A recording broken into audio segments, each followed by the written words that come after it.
Okay, hi everyone, and welcome to another episode of the Company Road podcast. So, just before we get into this, I wanted to say a massive thank you to all of the listeners on the show. And you know who you are. You've been supporting me since I set this up over 70 episodes ago now, and you're still tuning in, which is amazing. We continue to grow and have leaders and entrepreneurs really listening across many places. So, all the continents in the world, people are listening, which is an incredible result for me. It just goes to show that something that is happening around our conversations in business can transcend countries and cultures and time zones. And we're bringing together a lot of people. And I really encourage those of you who want to be more active in the conversation to check out some of the other shows if you haven't seen them already or heard them already.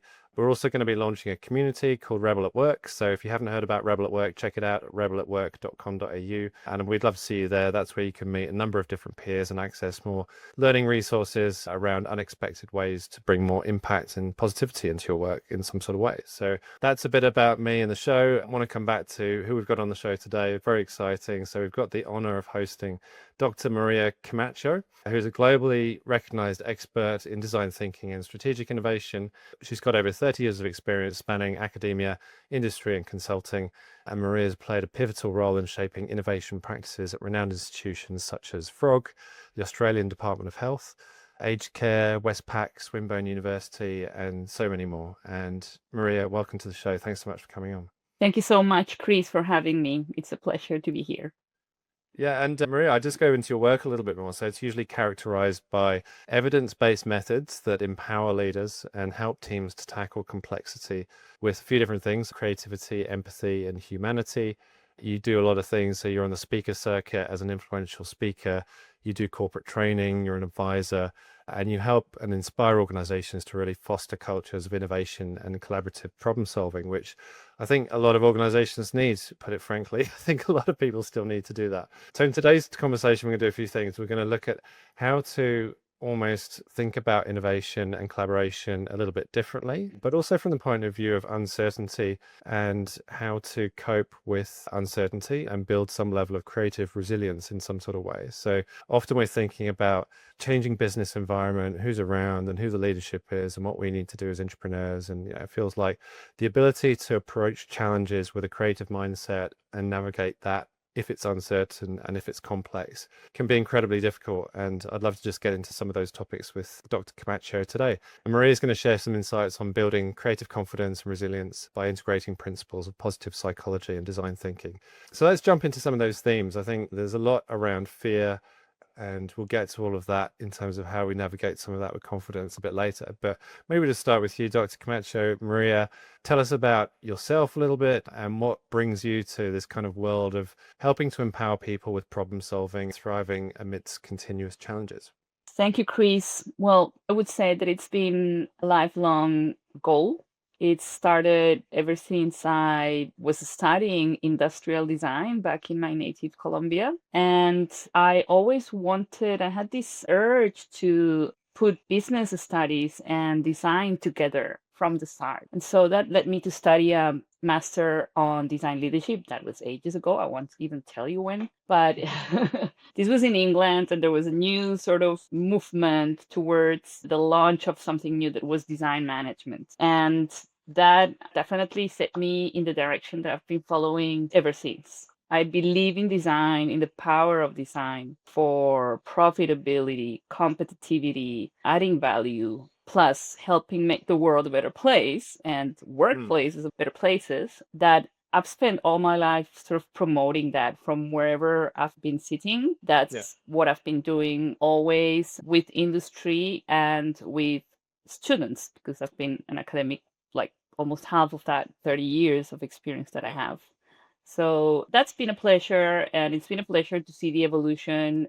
And I guess there's still so much to do, which keeps me going, because I think up to this day, we keep saying that organizations are still not necessarily aware or do not value enough what design brings to the table. So it's a never ending fight, let's say, but or battle. But I love battles and I love challenges. So that's kept me going all the time, despite lots of ups and downs. But it motivates me. One of the things that motivated me always, and I did quite a lot of that while I was in Colombia, was thinking that if I value the role that design can play for development. And coming from a developing country and having seen all the poverty and all these situations, I really like the idea of working on design for development. And I created a group about that ages ago that's ended. But I love the work that organizations like IDEO.org do. But I've always thought, I think my take on using design to help development is to help small and medium enterprises in development situations, especially with design. Because if they can acquire this capacity to use design to become more competitive, etc., they have to still compete with the global world, even if they're local, right? But they are the ones that are I don't know, it's the percentage is like 98% of all companies around the world are small and medium enterprises. So Mm. they move communities and they move the economy from that smaller level, but it's huge. So they really need help. So yeah, that's been a motivation. Yeah, wow. And obviously, you've done a whole heap of things in the journey of pursuing some of those interests. Do you feel like, has it been your own purpose that you've described there that has been always what you've come back to? Or have you found that your purpose has evolved over time and been fine-tuned in some sort of way? Is it you're quite fixed on the goal and the outcome, or do you feel like there have been other things along the way that have influenced you and your path? I think the goals stayed the same Yeah. always. It's always been there, perhaps with little changes, but I think what's changed more, it's rather the approach that I take to getting there. And as the practice and theory of design evolve, much more possibilities and opportunities have come our way. So I value the emergence of design management and then how that didn't necessarily take off within business as we would have liked, but Mm. design thinking, there's a lot to say about whether it's good, but whatever the term, but it has done something about bringing design into organizations in a much bigger way than ever before.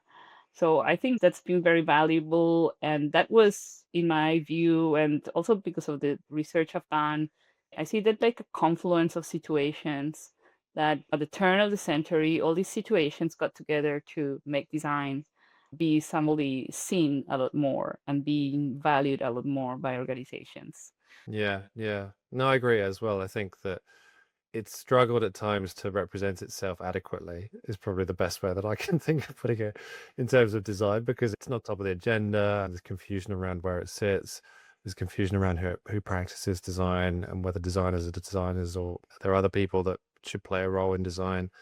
Its commercial value is always being talked about. And there's a big conversation still around whether design should have a seat at the C level and a seat at the top table, and those things are still happening. And I don't know, it feels like, is it the word design? Well, I think as well, if I may add, one thing that has been, let's say, part of my strategy to achieve that goal has Mm. been let's deal with it at the roots. So it's education. And perhaps that's what has driven me so much towards education. And I've had an incredible opportunity of bringing design awareness and capacity and skills and mindsets into various other knowledge areas.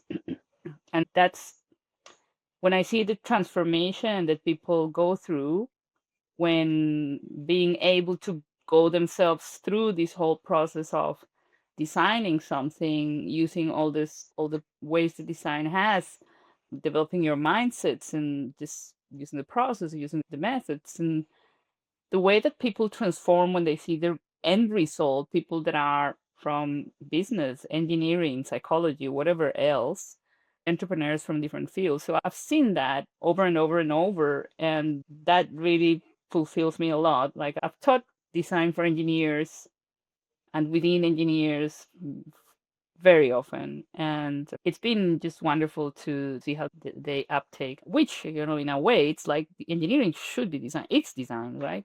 That's another conversation, like what is exactly design, but design thinking as per the way we understand it in this new century, that's the one that I think has been having a great impact on people. And So what I say in a way is it's ways of thinking that they don't necessarily teach you at school so much. So you learn a lot about logical thinking and analytical thinking. And then if you go on to study business or engineering, then those mindsets are like cemented. And then if you want to go into becoming more creative and more empathic and all those things, it's really hard to undo those structures, which is partly what I've been working with. So education has that. And in a way, that's why also working now on delivering training for organizations on design thinking. So that whoever didn't ever go through this kind of education that changes your mindset, allows you to have like a different way to see the world, then they can do it. Yeah, yeah, that's really great. I think there's some catching up to do as we see there's evidence in organizations where it's just really needed. It feels as an empowerment tool, as a point around enablement. The teams and the team members need to be able to solve problems creatively for themselves and have the satisfaction and the joy that comes from taking something to the market or even just an internal initiative to some other leaders and to see how it's received and how it's fed back. I've been thinking about it a lot because for a few different reasons. I've got young kids and we always look at them and think about how we're parenting a little bit too, as to when in their educational stages as they grow up, when should they be learning about these things to do with problem solving outside of a school curriculum, which teaches you certain techniques. But, do you have a point of view around when this practice should start? Yeah, that's true. Well, I guess as Eduardo de Bono stated, Eduardo de Bono, the big mind and study researcher on creativity, said, studying the brain for creativity, he just always said, we all lose, like, I don't know what number it was, but let's say 80% of our creativity or 90% of our creativity when we turn 5. And guess what the reason is? It's you go into school. And then the thing is, you go into school and they start to fill your mind with paradigms. The sky is blue, don't color it purple, Yeah. stuff like that. And just it goes on and on. And sort of teachers that mean no harm at all, but that you start to get your head full of these structures of what the world should be like and how you should think. And before that, kids are like open. That's why the famous phrase that, among others, IDEO promotes is start with the mindset of a child. Start looking at the problem with the mindset of a child. How easy is that, do you think, to take on a child's mindset? I think it's not easy. Developing a mindset takes practice, and that's something that's proven. You can always, whatever you do, you can do something today that will start to build your awareness. So that's already good. If you go to a mini workshop on creativity and that's it, something's being planted on your brain. So that's good. But to become creative in the sense that you almost don't even think about it and you just are able to think creatively, it's practice, just like developing a muscle. And the way you do it in design is pretty much through experimenting and just doing and getting yourself into it and going through the lived experience of taking on something and taking it to the other side when you don't know what the end result is going to be from the get-go. So I've seen that kind of transformation of the mindsets very many, many, many times, and after lots of prototypes.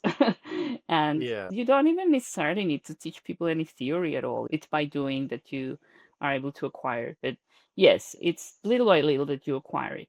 Yeah, definitely. I think I was just thinking as you were talking, I'm thinking, is there a way to describe what that feels like for somebody that maybe doesn't know? Because, we've spent a lot of time in our careers, obviously, taking new products and services to market, running a lot of testing and getting quite in-depth research, validating the work that you're doing. And you get a lot back from that. And it's a real kind of dopamine hit around what's working, what's not, what needs to be improved.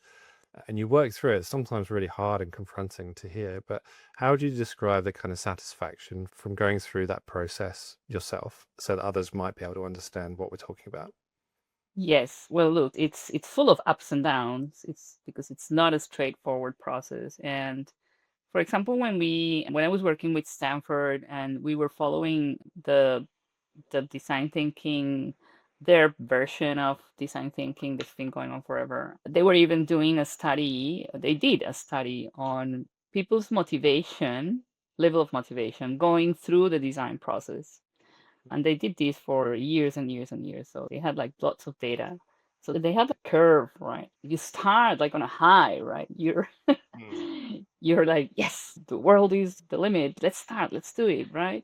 And then you build something and you fall in love with this something and you're still like, okay, but then you realize it's not necessarily the right kind of thing or it doesn't work.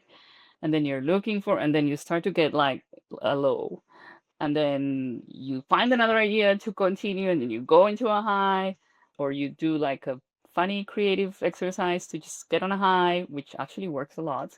And then when you get into a more sort of building the final kind of prototypes, Yeah. things start to go a little bit, But then once you are delivering the end result, let's say a final MVP or something, oh, well, that's big time high of Yeah. motivation.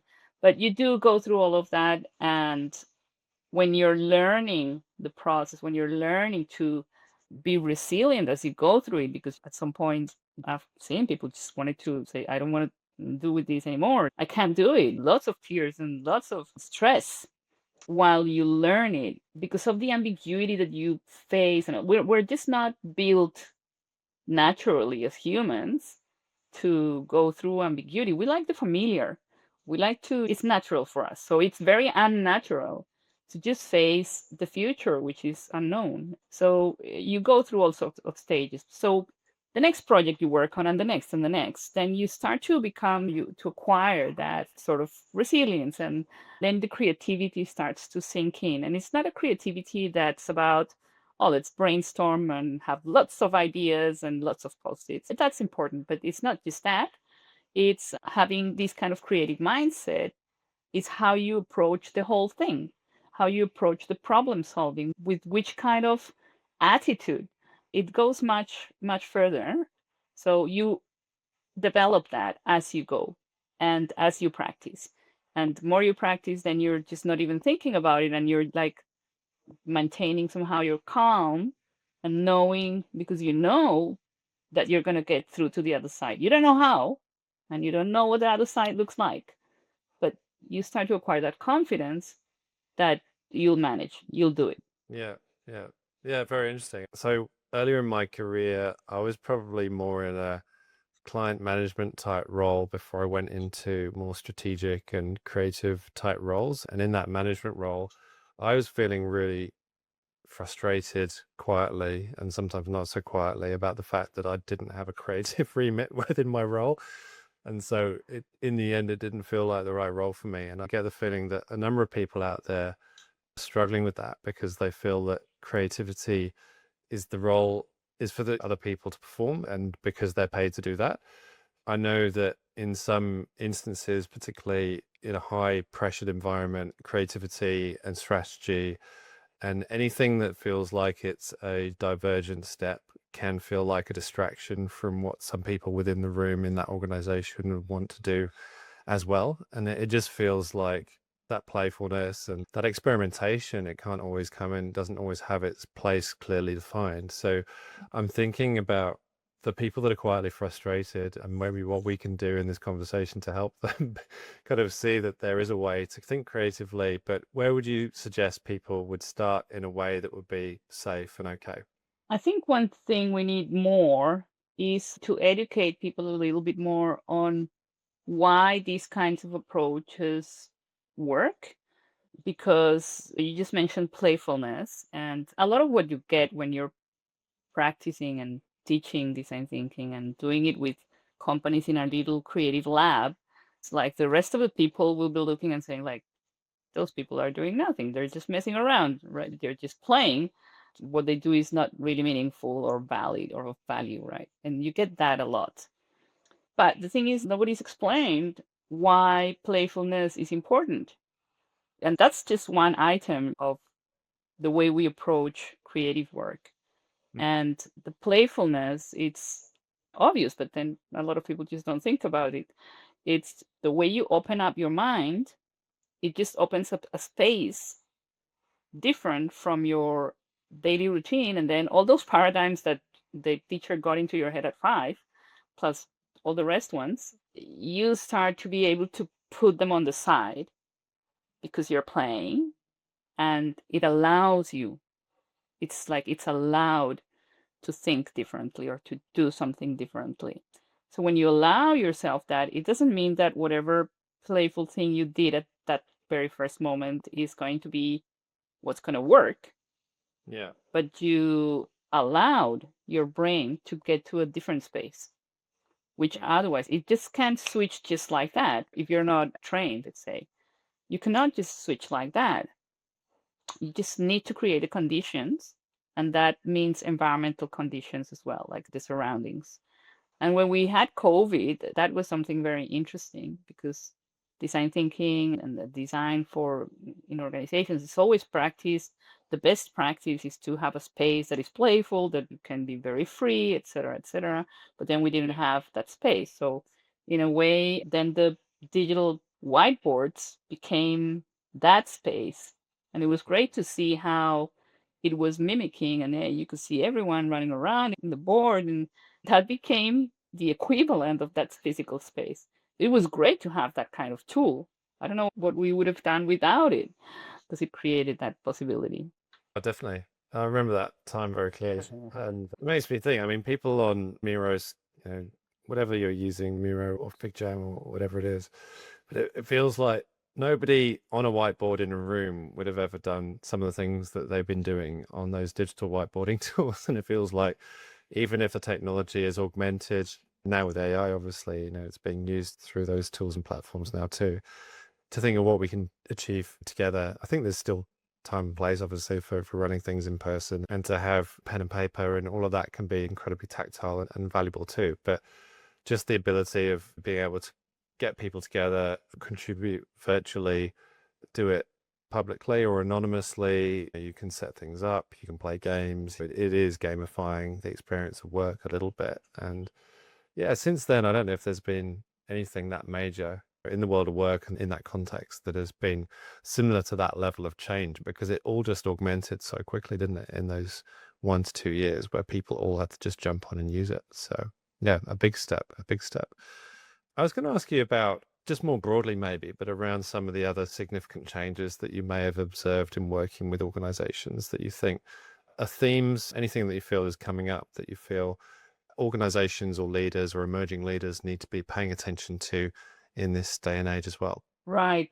Well, it depends how much you already know or have practiced design thinking. If you haven't, I would say if there was ever a time when you need the kind of mindsets that design thinking brings, this is the time because, Yeah. oh my God, isn't everything changing day by day like crazy? Well, ever since AI and ChatGPT, obviously, that's like super obvious. But then it's been happening since the start of the century, and it's been escalating. Like it's been everything, every change has come, it's coming quicker and quicker.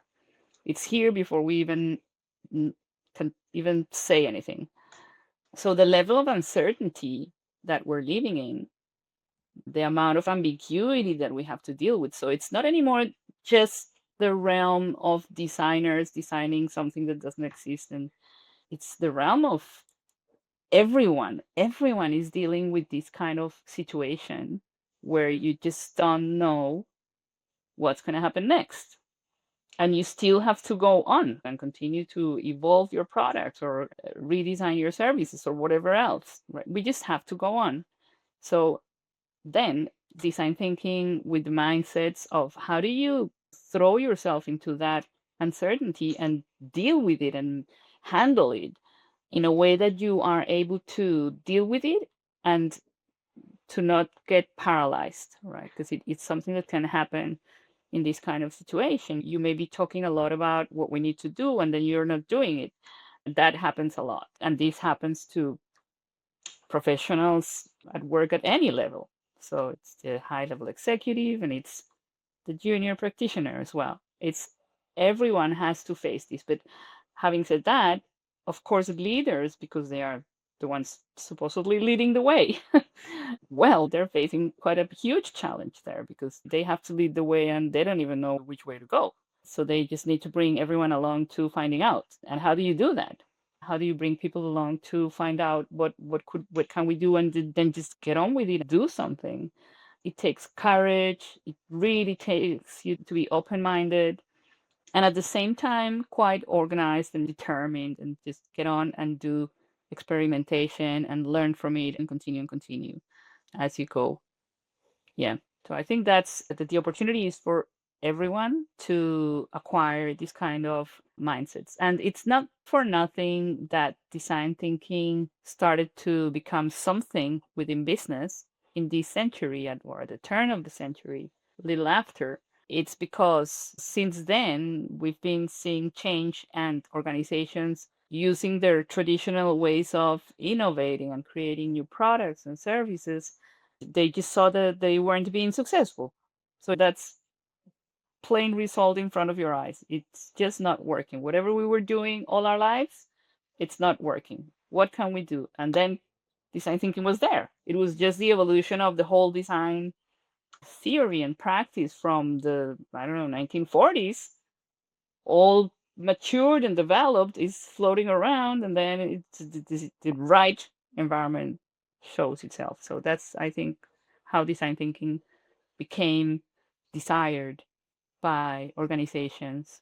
And in that sense, it's something that we still need. I was saying in my research, in my PhD research, or I wanted to like talk more about this, that design should be a liberal art. But yeah, my supervisors dissuaded me to, oh, that's a little bit of a hard one. But it's you learn languages, geography, history, math, the things you learn, the core things that you need to learn in life. And the core things normally include a lot of analytical thinking and none of the creative thinking. So we have like half of us that's been there, just not developed since childhood. So I think we all have the opportunity. We should all give us the opportunity to develop that side of us. And everyone can. You hear a lot people saying, I'm not creative. Yeah. And I'm just not creative. I cannot. And that's it. And the good news is that it's not that you are not creative. You just haven't worked a little bit more on developing your capacity. We can all be creative. Yeah. We all have the capacity. I think it's probably because creativity in the way that it was traditionally expected or defined is really around maybe the execution and the final outcome or the output. So, if you couldn't draw, if you weren't a fine artist, or if you weren't a graphic designer or a filmmaker, that was your expression in the released artifact out into the world the people would see. So creativity is probably associated with that, where it feels as if now creativity is being more broadly applied and you're not just judged on whether you can draw on a whiteboard or not, but actually in terms of problem solving or in discussion or even just asking questions that are more lateral and will open up a conversation. There are plenty of ways to express creativity and to engage with it. So have I mentioned some of the ones that you've thought about? Are there any other ones that you think are interesting areas for creativity? Before that, you just said something that can let your audience understand this. The association of design and design thinking in these times with those outputs that are like often have an artistic nature on the basis of them. The design thinking that we're trying to enable the world to practice and to acquire as mindsets, that design thinking is not about that output.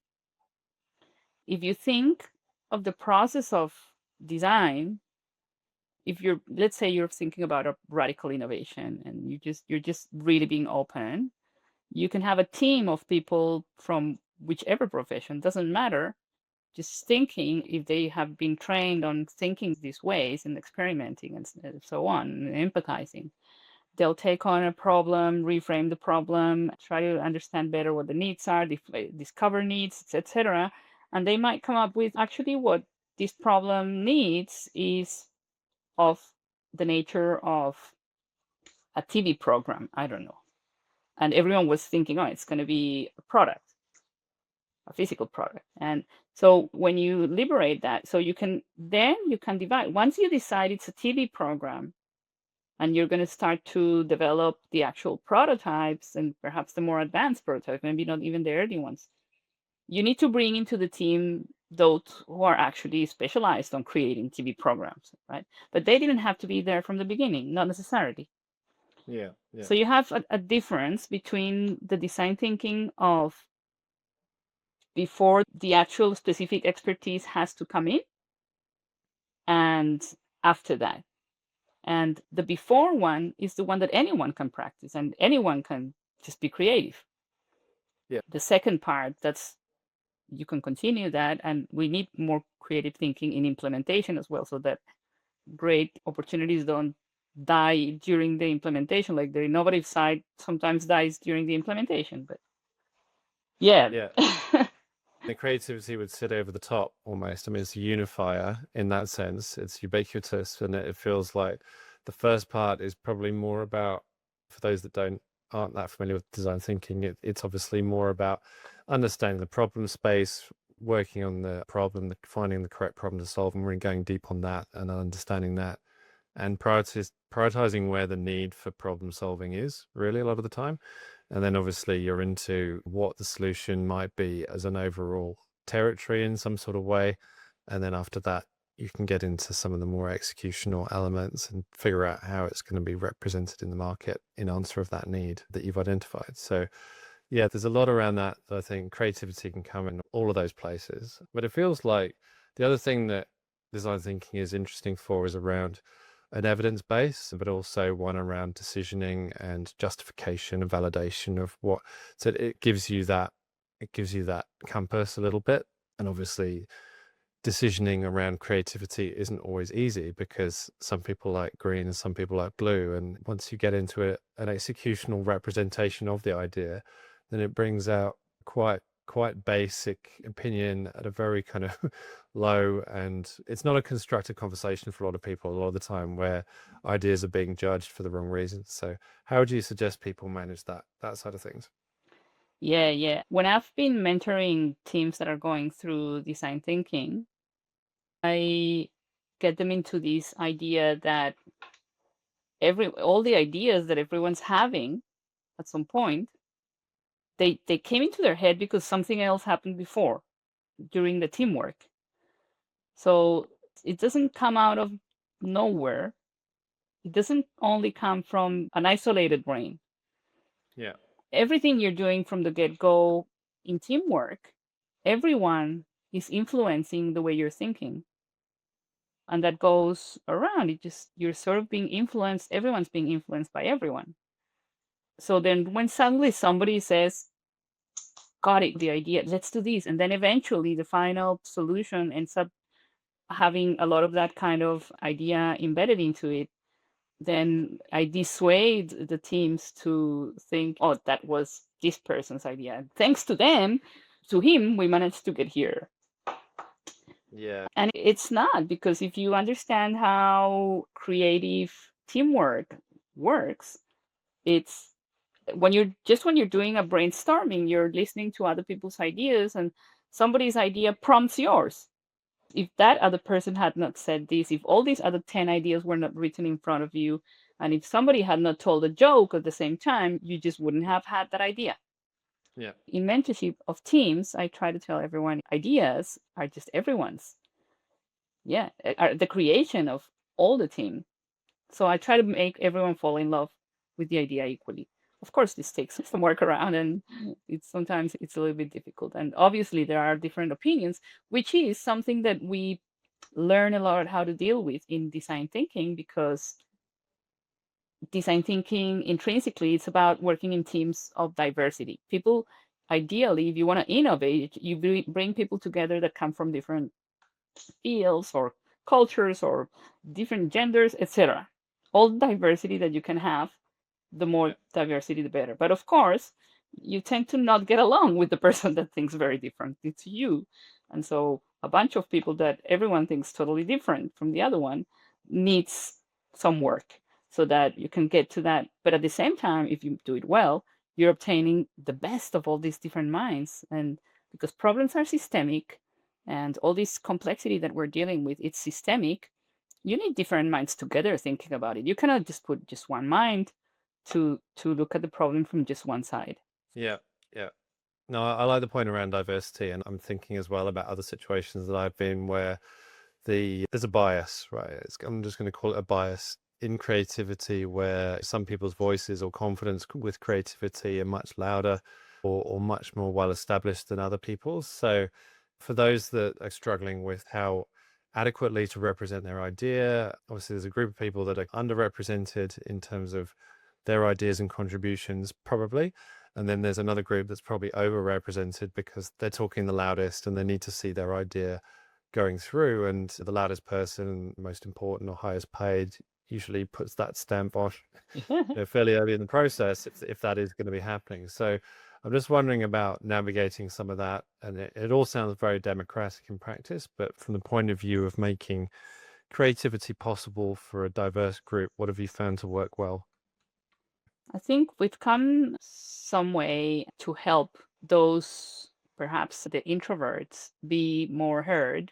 And methods have come around to enable that. If you have a facilitator that's working with the team, then of course this facilitator needs to be very aware of enabling everyone to participate. I try to set up a mindset for the team in which you are the one that talks the most. You are the one that has 1,000 ideas at every minute and can't stop telling us about them. You're going to have a much better result. And this is science. It's been proved if you allow all the others to also express their ideas and be part of the work. So if you become aware, that's the case scientifically, that if you allow and create the space for others to work with you and to provide their ideas, because you need them. So like I try to create that idea of you need the other person's ideas. It's not whether you want to hear them, it's you need them. Yeah. So that's how I put it. And yeah, we used to do a lot of work with Stanford, setting teams up according to their personality, people's personalities. Yeah. So we always try to have a balance of how many introverts and extroverts, and then different other aspects of the personality types by Carl Jung. And so we would try to balance so that obviously it's not like just if you have one introvert person in a team of 10 where everyone is an extrovert, then so it's quite hard. Most certainly that person will not be heard. So it's something to bear in mind as well. If you have the possibility, I know that organizations don't always have this freedom to do this, but or the luxury to do this, but if you're able to set up a team from a few people, think about how you can put together a group of people that I have a diverse kinds of personalities, and Yeah. that helps a lot as well. Can we just to raise, in addition to that point, because I think it's an interesting one, in a room full of introverts, what would happen? Or I feel like that's not the question, but it's kind of like, what creative tools or frameworks for ideation do you think can be applied in a way that gives everyone a chance, more democratically, but also seem to be really effective? I just wondered if you had any examples of things that you'd run in the past that have worked really well. Yeah, something that works quite well is enabling a silent space in the beginning for a brainstorm, for example, where everyone puts down their ideas by writing, drawing, whatever it is, on a piece of paper, and then we hang them all on the wall. And then we can look at them and discuss all of them. So the person that's an introvert was given the space to be with themselves and think about it and put it out there along with everyone else. So they'll be in the same boat. Every idea can be heard, can be looked at and heard. So that's one very simple technique that works, and you can like alternate in this with these possibilities. Yeah. Of course, you need to, and you can do then various silent moments of creativity. So you can do the first one, and then you discuss, and then you do another one, and then you discuss. So the exchange of ideas starts to build something, and you are allowing the more silent ones to participate. You're giving them that space. Yeah. Yeah. And I think having worked with it myself, and I teach in the area too, and it feels like the fluidity of the framework, if we can call it a framework, or the practice, it just feels like, yeah, you are going to hear everybody's idea. So it is good that everyone gets heard. But at the same time, you don't have to make the idea the final idea and then you get rid of all the other thinking. Then the rest of the thinking almost accumulates. as this bedrock or foundation of insight and creativity that you can always come back to. So if you had an idea and then it was just a concept, but then it ended up being a movie or ended up being an event or an activation or whatever or a digital product, it doesn't really matter.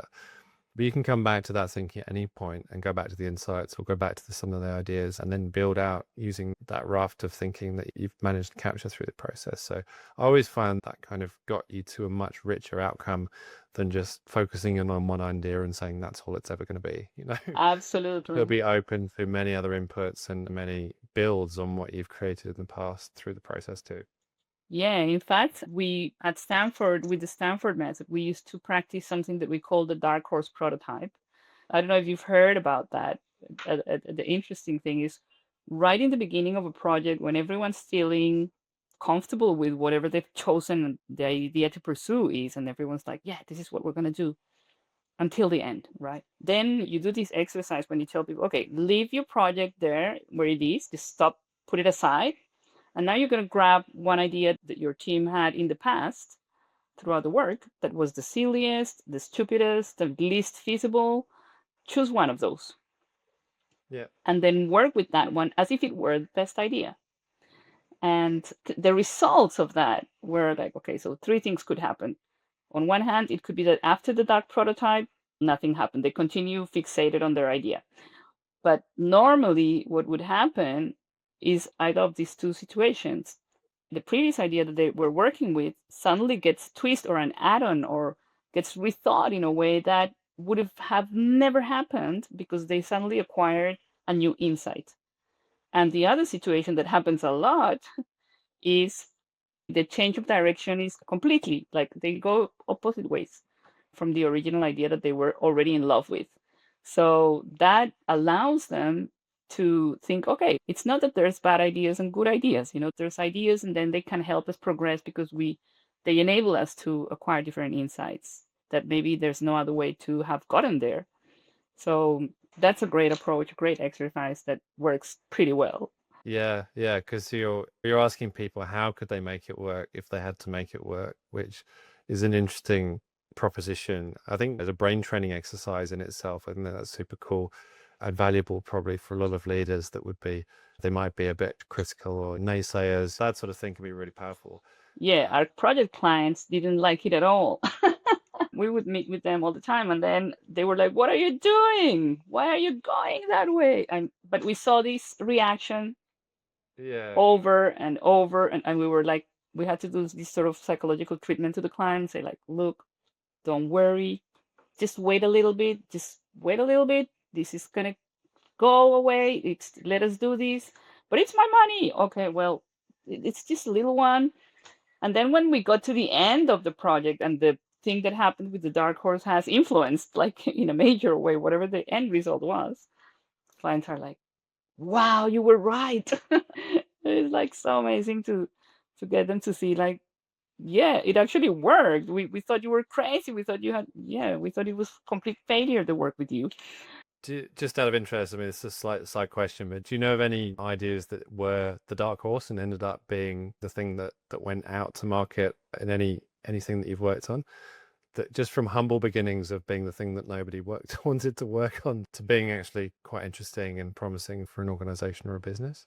I'm thinking, oh gosh, there's probably a lot. It's a little bit hard to pinpoint something to bring something to my mind that was very significant. Because actually, at the end, because the projects went on, and this was like in the first third part of the project, then you almost a little bit like forget. Yeah. But perhaps one I can think of was working with the design of an innovative backpack, and there was this dark horse idea of a backpack that changed colors depending on how you were dressed. And this didn't go to production in the end because a lot of these results with the Stanford projects and the clients were too innovative, were too extreme for the organizations. They were like, oh my God, this is so incredible. What do we do with it? Yeah. So it happened a lot. But that brought the idea of just like, I don't know, do you remember the Swatch watches that you could change the little covers? Yeah, I remember that. Was something like that for the backpack. Everyone wanted that. Yes, exactly. So it was like some idea of you can sort of change, modify your backpack every day somehow so that it's a different thing every day according to the way you're dressed or whichever event you're attending. Yeah. Yeah.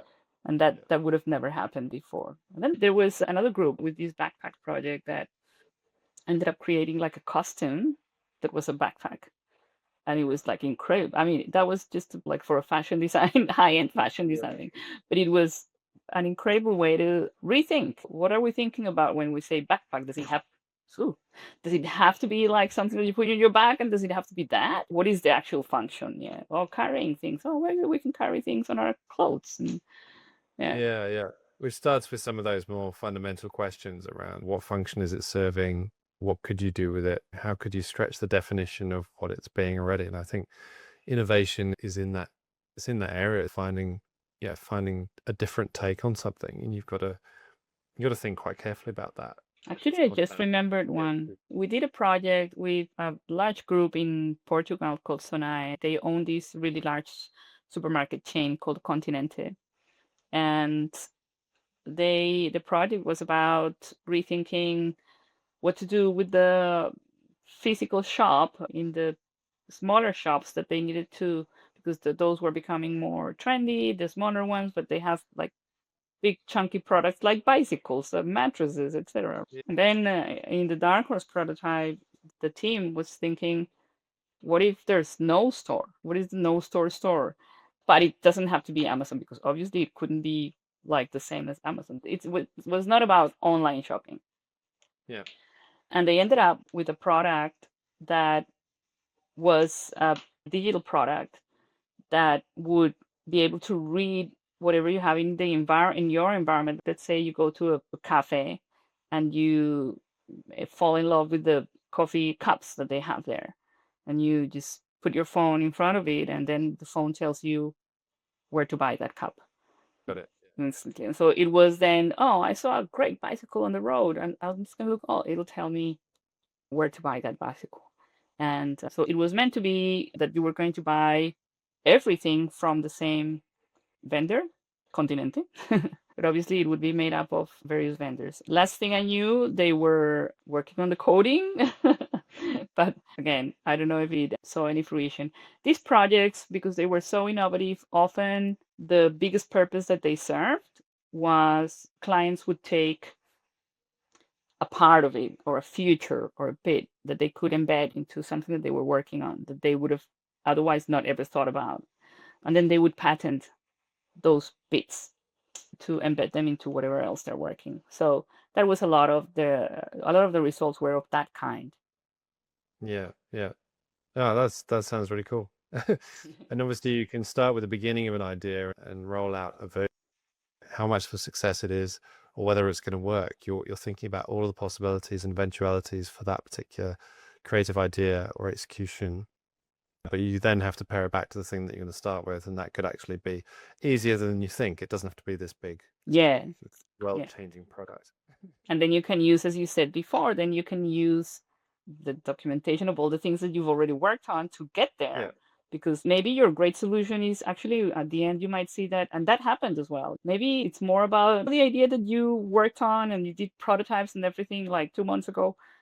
Maybe we want to continue to look at that, and then they would do Yeah. that. Yeah. Yeah, some really interesting points around creativity, design thinking, and its application through the world of work and what we can do with it. I was just going to ask, maybe as a final question, whether you felt there were any resources that really stand out as being really valuable for people that you'd recommend for those that don't know design thinking should check out. Anything that springs to mind? Yeah, I think the easiest is to recommend books, and my favorite and let's say close to me because they were co-produced with one of the professors at Stanford University that was also my mentor. They are a set of, I think there are now 3 books, and they, whoo, it's called the Playbook of Design Thinking and the Yeah. Toolbox of Design Thinking. The editor is Wiley, and they were all produced by people that have lots of experience, lots of different authors, which is great because, and then they brought guests with project experiences, and So everything there is written based on lots of experience Yeah. plus lots of research. So they are really good. They are great explanations. They go beyond the basics of we have all these tools for creativity, we have all these tools for empathy. They go a little bit beyond and they're very focused on industry. So I think they're really, really good. So Larry Leifer is one of the authors. Larry Leifer, the Design Thinking Playbook, Wiley. Then it's got like two sibling books. Great. Okay. Well, we can share those links in the show notes Yeah. so that people can access them and check them out. So have a look at that. And then, yeah, I think that's probably about it for our chat so far. But if anyone wants to get in touch with you, how would they get in touch? Yeah, that was going to say. The other thing that you can do is get in touch with me. Yeah. Yes, I do corporate training. I do mentorship for teams that are working on projects within organizations Yeah. or entrepreneurship. And sometimes all you need is because you might have the book and you might know how to go about design thinking, but in the beginning, especially, it's quite hard. So you can having somebody there that can mentor you every now and then and say, oh, maybe better to switch this, go this way, go this other way, look at this resource or whatever. That's something that helps a lot, and I've witnessed that. And they can reach me on LinkedIn. That's the easiest way. Yeah. So my LinkedIn handle is Maria Camacho Design. And well, anyone can write me an email as well if you like. My email is maria@mariacamacho.com. Great. Thanks so much, Maria. I really appreciate you coming on to the show and just from your wealth of experience talking through all the different perspectives around organizational creativity in one way or another, and obviously design thinking. So thanks so much again for coming on. Really appreciate it. Thank you so much, Chris. It's been wonderful. And as you can see, I just love to talk about it. Yeah, that's it. And we'll enjoy hearing it too. So thank you so much. I'm glad about that. Bye, everyone.